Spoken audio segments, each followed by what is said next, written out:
Israel अपने मददगार America द्वारा खुले मंचों से कही जाने वाली बातों को भी अनसुना करते हुए हमास और हिजबुल्लाह से युद्ध जारी रखे हुए है।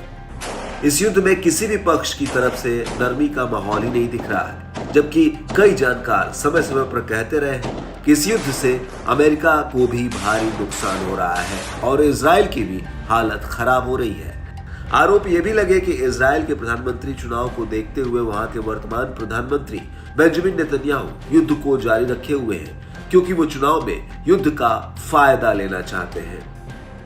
अब एक रिटायर्ड इजरायली मेजर जनरल ने ही इजराइल को चेतावनी दे दी है। उन्होंने चेतावनी दी कि यदि हमास और हिजबुल्लाह के साथ इजराइल का युद्ध जारी रहा तो 1 साल के भीतर ये इजराइल के पतन का कारण बन सकता है।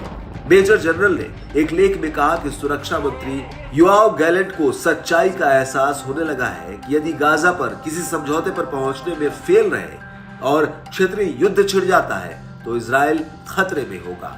इजरायली सेना के गाजा शहर में प्रवेश करने के बाद गैलेंट ने दावा किया कि वे गाजा शहर और उसकी सुरंगों पर कंट्रोल कर लेंगे और हमास को हरा देंगे, लेकिन ये अभी उनकी पहुंच से दूर है।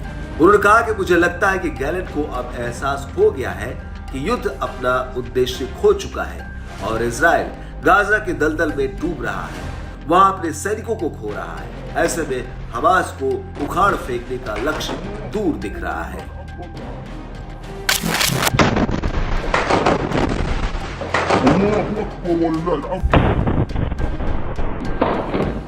मेजर जनरल ने नेतन्याहू के बयानों को तो राजनीतिक और सैन्य दोनों स्तर पर इजराइल को विनाश की ओर ले जाने वाला बताया।